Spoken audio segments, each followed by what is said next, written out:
Morning. Morning. Jesús encarnado es cosa muy eminente, iba de espinas coronado, Nazareno penitente.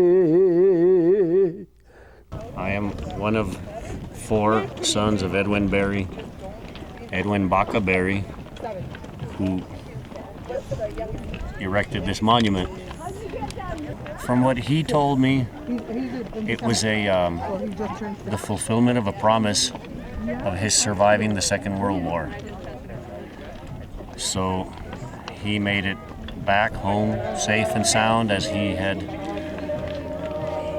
asked his Lord to deliver him back home safe and sound, and he would erect this monument. It's not only a spiritual and religious symbolism here, but it's also a monument to fallen soldiers from the area in the Second World War. Exactly, a promesa. This is a very typical thing. He was injured and also in North Africa contracted malaria. He used to tell me that he actually went blind for a couple of months from the fevers, and he was able to cure himself by just focusing his energies, by singing alabados, in his blindness, praying. So, the things that he suffered in the war, he also had a gangrenous leg injury that he miraculously survived, since he was allergic to all the drugs they administered, sulfa drugs and penicillin, and he was able to save his leg. So during that time, those dark moments in his life, he makes a promise. He makes a petition to the Lord and a promise. And the Calvary monument on Tomé Hill is the fruit of this promise. Edwin's family, there was 4 brothers in the war at the same time, and one didn't make it. One of them. With your family? Yes, those are all my cousins, and an uncle, and there was 4 brothers, one uncle, and a couple of cousins, His brother, and one didn't make it. One of Edwin's brothers. I think the youngest. Yeah, well, the youngest of the 4 that were there. He is buried in Belgium. The crosses are extremely interesting. More interesting than the crosses is that Edwin not only built them, but he made a sketch and he made a layout of what it was going to cost him. And I happen to have the copy of what he did. And the cost for building the crosses was $64. $64 for I think I have a copy of that as well, and he there are his words there. I will build this monument on this mount, something like that. You've got the... Yeah. And it may take me X amount of time. In one of them at the end he puts, it will take me, if 5 people help me, it will take me 5 years. If 500 people help me, I can build it in 1 day. Something to that. Something like that. But there's some words there, if they leave me alone. If they leave me alone, I can do it in 5 years. And if 500 people help me, I can build it in 1 day. Yeah, something to that. That was his ending. And he did it, and the crosses are there. I don't think he had 500 people helping, but he had some help, young boys and other people locally who helped him move materials. Bramon, I think you know more about that. Well, I know what he would do. They would first go to the dump. If they were going to work every Saturday or whatever, the kids would go and they'd all get cans. And they'd make holes, put a little wire, and make 2 handles, and that was their homemade buckets. And he had mostly children, not children, but they were teenagers. The parents were busy in the farm, so they would send a couple of kids with them. And they would fill up with sand, cement, water, whatever it would take, and they'd make 2 or 3 trips up there. Now you have 10 kids carrying 20 buckets because each one would carry 2 little cans, and it's a little bit at a time until he made it. That's what would carry it up there. And I had cousins, older cousins, that they told me that they were helping Edwin Berry carry stuff up the hill and stuff when they were building the altar and putting the crosses up there and stuff. Stuff like water. Probably in concrete, and I guess, and I don't know how they carried all that stuff up there. You know, the church was a important part of the community, you know, and the people. And everybody got involved, you know, everybody was involved, you know. And now, you know, it seems like it's lost something. You have the mass, and that's about it. There's no, you know, when they had the passion play and everything, everybody really got involved. You know. I remember as a little kid, probably 8 years old, 9 years old, for a senior week, they used to give, I don't even know what they called them. They were noisemakers. I used to call them, you know, a thing that you turn around and it's like a rattle or something. And they'd send, you know, 4 or 5 young kids to run around where the procession was going to go, and just make the noise, like calling the people to that, you know, that there's going to be a procession or something.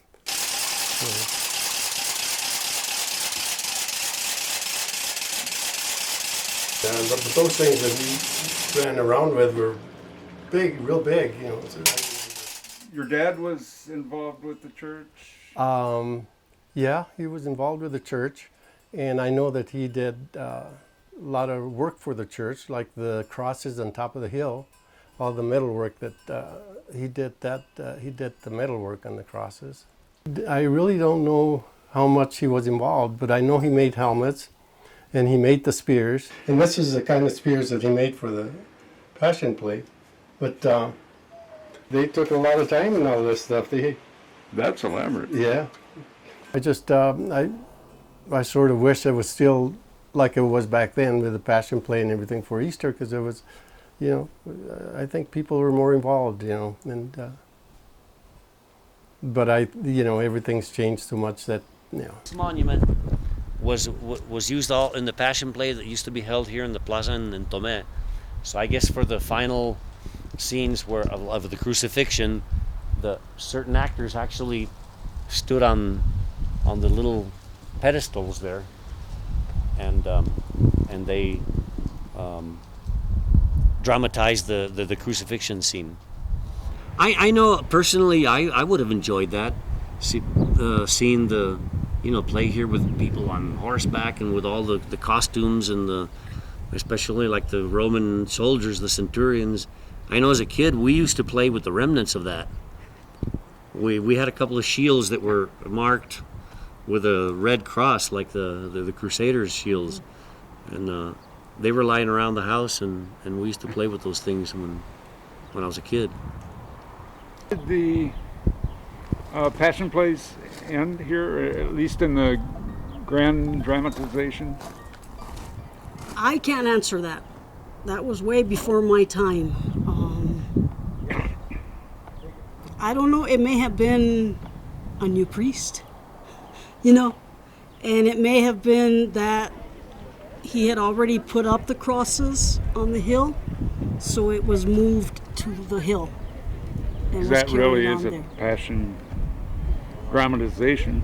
Yeah, that's really where you could feel it, like in those days. It was an actual climb to it, and I think that's what happened. I think he just moved it and started doing it on the hill. Considera qual sería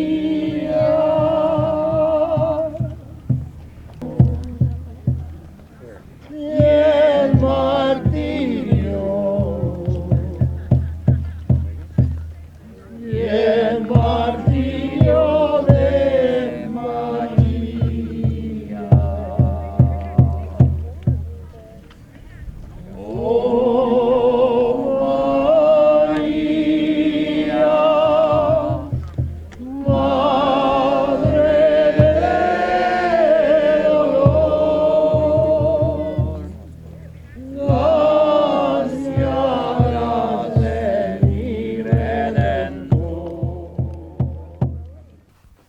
pilgrimage has gone on. It's taken on a life of its own. It's massive.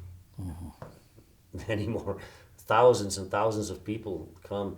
Even before Good Friday, there were already people going up there. During Good Friday and after. So somebody mentioned that there'd been some people up there at night because we've had a full moon. So. Yes, there was a lot of people at night. Yeah, last night. Jesús encarnado es cosa muy eminente, iba de espinas coronado, Nazareno penitente. Mi Jesús, mi Nazareno, es cosa muy evidente. Yo te ofrezco este alabado, Nazareno penitente. Everyone heard him in the church. It was impossible not to hear my dad singing Very in true. church. His voice was louder than all the choirs, than all the voices of the choir. And the interesting thing about Edwin, that his voice carried so loud, that if there was a song that the choir was singing and he didn't particularly like it, he'd sing his own and he'd outdo it. He'd start singing and he would just blast out the choir, and kind of the choir would have to fall down and let him do the singing. And it was not an uncommon thing. Song. A different song. He didn't like the one they were singing. It's just different. And He really had a gift. He had a tremendous voice, timbre, power, projection, perfect intonation. He was a born singer. I think Edwin picked it up from Father Rallier, or Father Rael, who was a French priest in Tomé for 55 years. And he was very instrumental in bringing music to Tomé. And I think Edwin was part of that picked up that music. That's my interpretation. That's what he used to tell us as well. Yeah. That all these old alabados he learned from him, and he was one of the few people who Good learner. committed them to memory, and they lived with him until his death. Edwin. Yeah. With Edwin, yes. And Father Rael?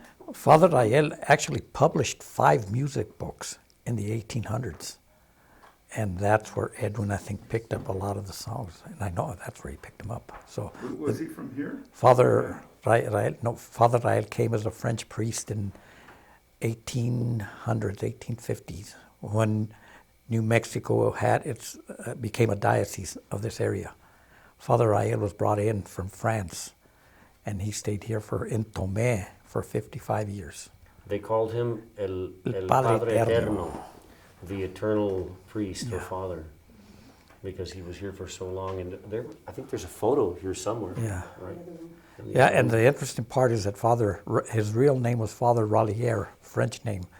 But when he got here to Tomé, his name was changed to El Padre Rael, because it's more Spanish than it was French. And he went, I know I used to ask elderlies if they remember Father Rallier, and they had no idea who I was talking about until El Padre Rael, okay, now we're on the same page, So anyway, that was very instrumental in music in Tomé.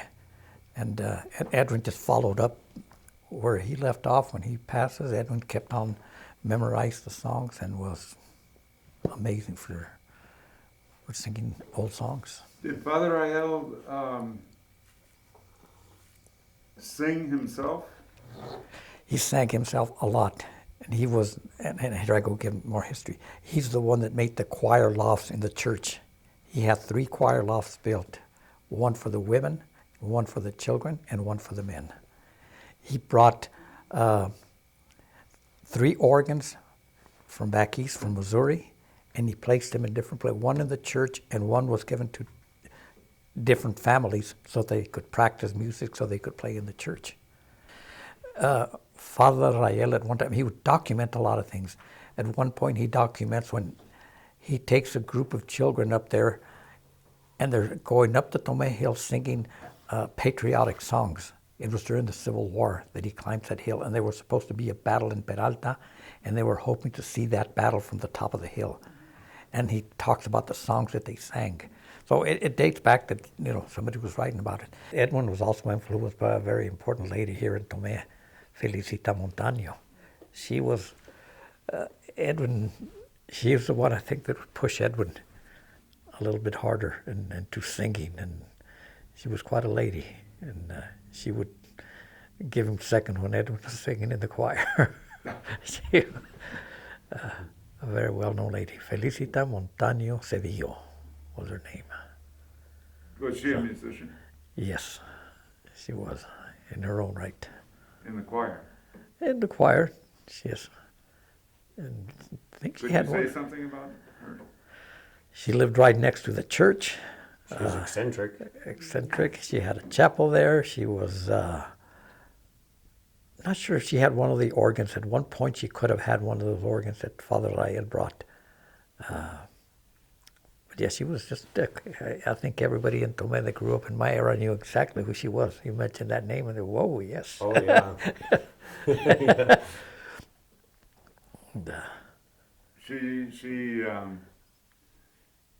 and how did she push?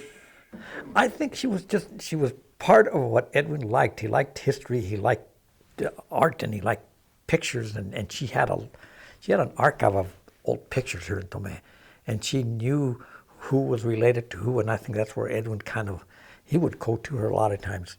When he didn't know the answer, he would go to her. So and she may have been sort of a mentor. I think she was a big mentor because she knew her alabados, she knew who was who, and she, and so I know that Edwin would go to her when he didn't know an answer for something or somebody, and he was very good friends with her. I'd like to add, as far as music, someone also influential in my life as far as music was Mr. Fred Landavaso. That's the other person in that picture there. He was my school principal here in Adelino, and he was very big on art, on history, and music. He played the piano somewhat. Any day at the Adelino school when I was a kid, you could hear him playing the piano and teaching us to sing Old Fair New Mexico and God Bless America and other folk songs and then popular American songs. He was another very eccentric person, multi-talented, very educated, very cultured. And I like to think that he was he saw the importance of music. It was very important to him. So it was very prevalent in the little domain that was the Adelino school when I was a kid growing up. I think Edwin, in my growing up and listening to him and watching him, and he knew songs of he knew alabados, he knew corridos, he knew, Spanish songs, just the variety. He knew everything. Popular music. And popular music as well. Y tengo a mi Juan, él es mi vida y yo soy su querer. Cuando me dicen que ya se va el tren, adiós mi querido, yo me voy también. The story that I know that I had heard is that he wanted to go to California and become an actor, get into the profession. And at that time, having a last name of Baca wasn't going to get him anywhere. It was a Hispanic name. There was a lot of prejudice. So I was told that he looked in the dictionary, and if you look up the word Baca, part of the definition is a berry, a type of berry. And that's where he came. As in a grape. As like a grape. As So in he came- Bacchus. Bacchus, exactly. So he came up with the name Berry, and that's how it was changed. That's And the I've story that I've heard. I've heard some little bit that he did go to California, but that something happened. He was thwarted somehow. He was rejected or something, and that's where that ended. So but he was we- serious about. He was serious about making it. a career, so to speak. He was very talented, very, very handsome as well. I mean, you know, so, but we never get the real story because people didn't talk about it or whatever, and the people who do know it, I don't know, does Teofilo still have any recollection of that? I would sure like to talk to I her, think you need to talk to her and get before she's gone. Yeah. Yeah, 'cause there's only one left of that family. That's all right. All that makes a lot of sense to me as far as the why he chose particularly Berry. The war came, so he went to war. When he returned from the war, then he built the monument, but he also returned to Italy where he had known a family, and he returned there to court and eventually marry his wife, my mother. So after the war came family life, and family life brought children and providing for the children. So the aspirations for this career were kind of So that might have been before the war. ended. He did have a career of sorts. His aspirations in music were reduced to something more local, more traditional, and he eventually had some notoriety as far as a reference and a source for local folklore, history, and oral music tradition. I've met young people in funny, just out, been in a music situation, watching a band in a bar, and I meet. This has happened a couple of times in my life where a young person talking with me realizes or makes a connection with my name and has said, "Is Edwin Berry your father?" And I said, "Yeah." He says, "Oh, I study music at UNM, and your dad is he comes up a lot. He's a reference." So there are younger generations who know of my dad through their studies in music and Yeah, he gained a lot of notoriety. How do you say the word? notoriety. Notoriety with, in fact, the UNM program studies. I, in fact, took classes where we discussed music, and I would take Edwin.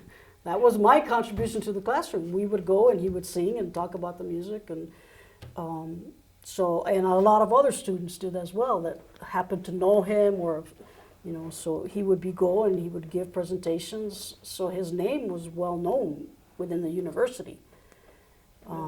He's also, like you say, this book, Música de los Viejitos, he performed in a lot of different places in documenting the music that he knew, whether it be the alabados or the corridos or the inditas. Yeah.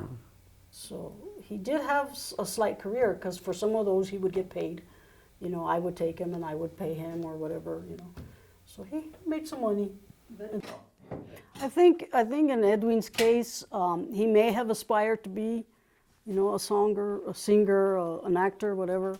I think maybe something that may have happened have been that, it is a cutthroat business. It is a money business. It is about making money. And I don't think Edwin was that type of a man. To him, it wasn't all about money. It was about the love for the music, the love for the language, the idea of preserving your history, your culture. And I think what happened to him over there was actually a good thing for New Mexico and for the people of Tomé, because he came back and he focused on preserving the language, the music, the songs, the corridos. I remember one time him telling me that he had professors coming from Spain to talk to him about music, songs that they had lost in Spain that he still had. So his whole thing changed to the preservation. And I think New Mexico, I think Tomé, the culture, New Mexico, the whole historical world is in a better place now because of Edwin.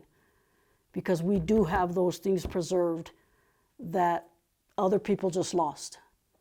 And I think it may have been God saying, this is what I want you to do. So he brought him back here to where he could focus on preserving the rich history and the rich beauty that we have in this area. And sing in the church. And singing in his church and doing that part, and we all benefited from it. You know, I learned a lot of the avows in church, and he would sing them, and I learned from him, and so I was able to continue a lot of those old songs. And now when I'm in Mass, they don't sing him, and I get kind of bugged because it's like I'm ready to do what he did, start singing one of the old alabados because we're losing them, you know. But luckily we have them because he did write them all down. He did preserve them. Edwin had a different. He would. Conscience. Yeah, he had a social conscience, and he was very adamant about justice, about doing the right thing. His belief was to help others. Like you say, he would help people all the time. You'd see Edwin pick someone up and take him home and feed him. He was giving. He was someone I looked up to very much. And I think my desire to go study history was because of Edwin. And listening to what he knew, and the way he sang it, the way he presented it, the way he treated people, I kind of followed in that way with him. You know, my parents were that way as well. I think that whole generation was kind of that way. But Edwin was really special because he did have that ability to present it to people where they loved it and they enjoyed it and they learned from him. And again, he was very good about doing for his community and doing the right thing for the community, even if it caused him hardship. If it was right for the community, he was going to do it. And community was, in a certain sense, the church. The church, the family, And the other thing interesting about the hill is it was very spiritual when Edwin started the climbing of the hill, the Stations of the Cross. You know, people would use it as a spiritual place. But then all of a sudden in the 60s and 70s, something came around. Four-wheelers, four-wheel drive trucks, and four-wheel drive Jeeps, and people started trying to climb that hill, and they didn't. Four-wheelers were climbing it, four-wheel drive trucks from the back. It got pretty bad. Edwin did not ask a single penny from anybody to stop it, and he stopped it on his own, and the remnants are still there.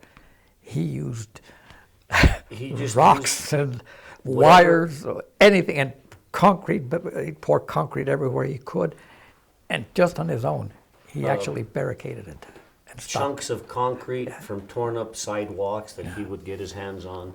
He would truck it up there and take and carry it up and just try to build barriers on the most used, the most frequented trails going up that were being blazed by these four-wheelers and four-wheel drive trucks and vehicles, you know, that did a lot of destruction, a lot of vandalism also, you know, and then just tearing up the environment. Tomé Hill has a very particular little ecosystem. There are certain plants and certain fauna that only live there.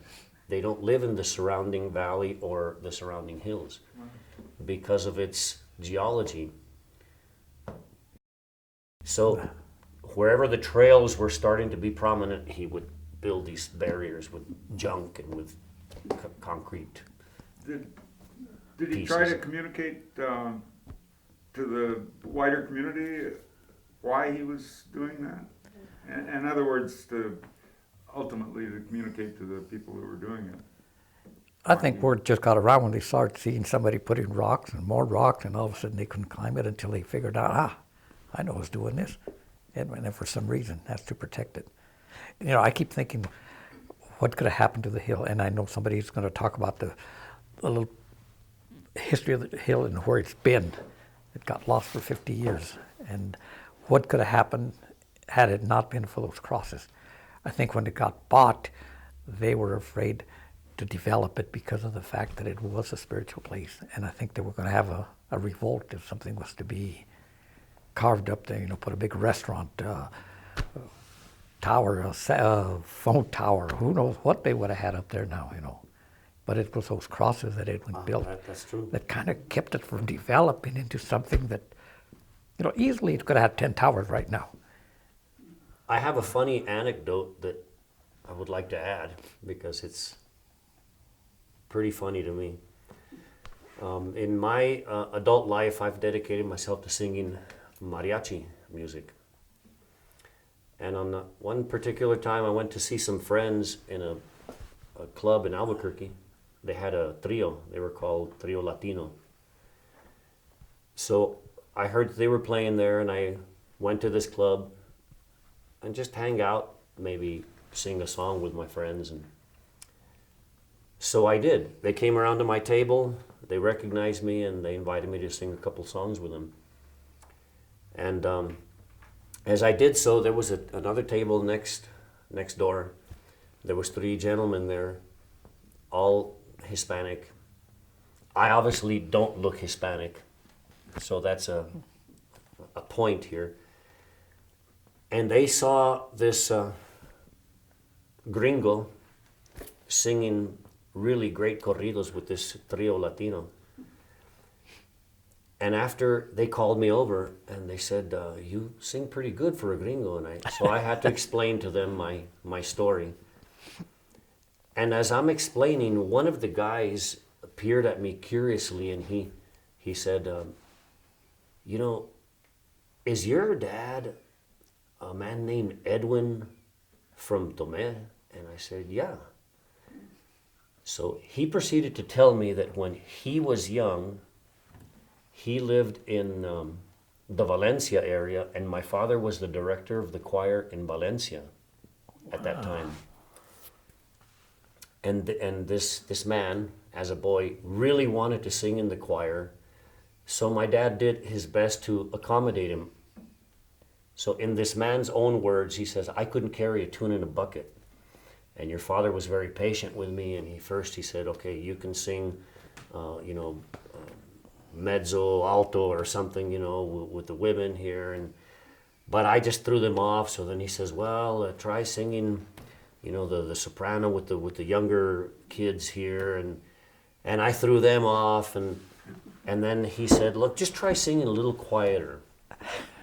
And then he said, a little quieter, a little quieter. And finally he says, he lost patience with me and says, sería mejor que no vuelvas. Which means it would just be better for everyone involved if you just don't come back. So he said, your dad threw me out of the choir because I couldn't handle it. And what a coincidence that years later, this man's son would be singing to entertain me here today in this little Wow. in this little bar. I thought that was very funny. It was something that I had no idea. It was someone else's experience with my dad and music that this story came to me. Does it sound like your dad? It kind of sounds like my dad. He was patient like that. Obviously, he tried to accommodate this boy and tried to fit him in. But at some point, it was just messing everything up. So he just took the initiative. He made an executive decision and asked him not to come back. You sing some of the alabados? I actually don't know any of them. My other brothers, they know some. Like I said earlier, I've dedicated myself to singing mariachi music, which was another influence of my father's.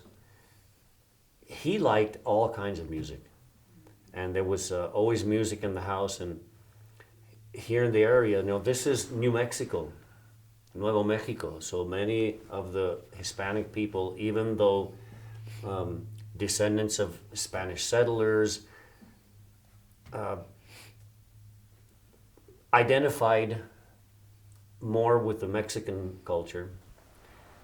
Something I remember both my father and my grandfather Manuel Baca, stating, was that before New Mexico was incorporated to the Union in 1912, most Hispanics here identified themselves as Mexicanos. So that's kind of a little important detail. Even though there are many Chicanos or Hispanics in New Mexico nowadays who like to say we're blue bloods, we're descendants of Spaniards. But this was a territory of Mexico. So typically they identified with as being Mexicanos. So it's no surprise that Mexican music would be very, very popular amongst my parents' generation. I grew up listening to mariachi all the time, all of us. You folks back there as well, you know, Miguel Aceves Mejia and Jose Alfredo Jimenez. These were great singers, Mexican artists who had a big influence here. Everyone here had nice album collections of mariachi singers. So I heard a lot of that growing up. I admired it. And in my adult life, I've dedicated myself to singing that.